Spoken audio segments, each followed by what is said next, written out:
Voilà, le PSG est éliminé de la Ligue des Champions. Voilà, les années se suivent et se ressemblent. Qu'est-ce qu'il faut retenir de ce match? Honnêtement, ça a été un match de haut niveau avec beaucoup d'intensité, mais j'ai été déçu. Je ne vais pas vous le cacher. Je suis très, très, très, très déçu parce que je supportais le PSG, bien sûr. Je suis un supporter du Barça.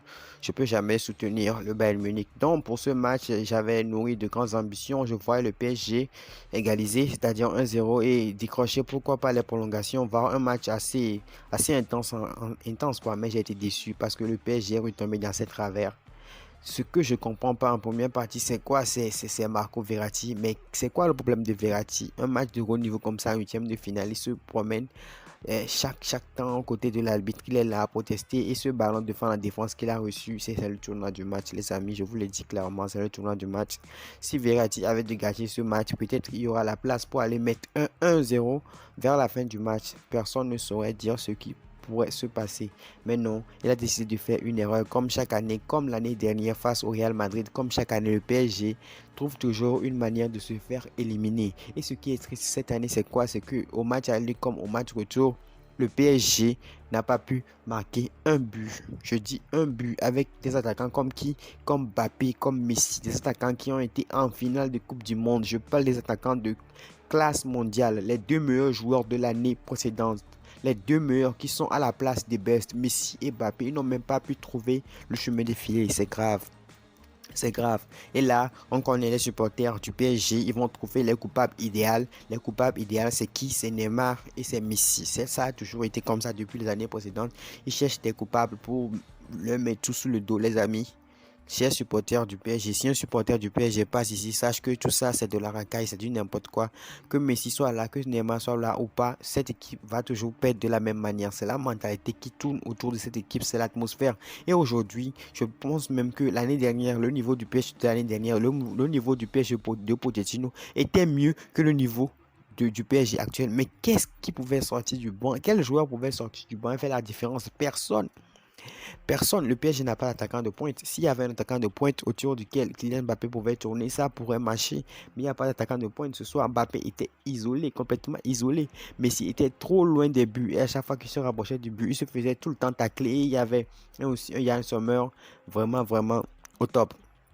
Le seul moment où le PSG a réussi à mettre le Bayern Munich en grande danger, c'est au moment où ils ont effectué un pressing constant et Yann Sommer a fait l'erreur. Heureusement, De Ligt a repousser le ballon sur la ligne. C'est le seul moment que j'ai senti que le PSG a vraiment fait douter le Bayern Munich.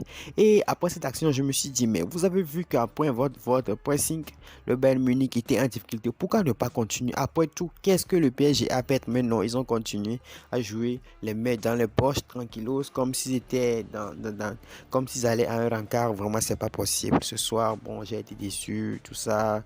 Ça fait tâche à la carrière de Messi. Bon, les amis, quoi qu'il en soit, lui, il a déjà tout gagné.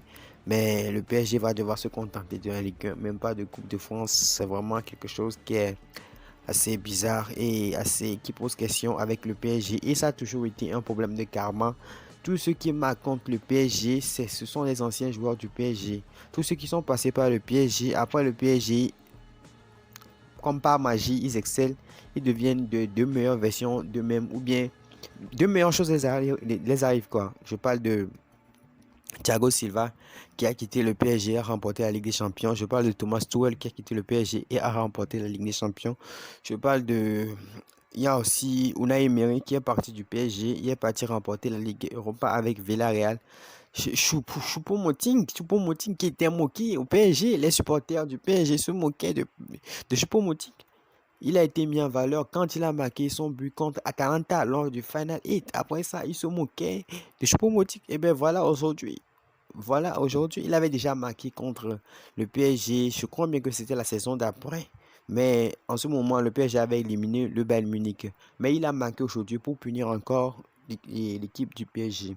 Si c'est pas Coman, c'est Choupo-Moting. Les amis, il va falloir poser les choses et réfléchir autour de cette institution. Je ne sais même pas si le PSG est une institution. Voilà, parce que toute la structure, c'est pas possible. C'est pas possible. Les gens peuvent toujours dire que c'est Messi, c'est Neymar, c'est patati, c'est patata, c'est ci, c'est ça.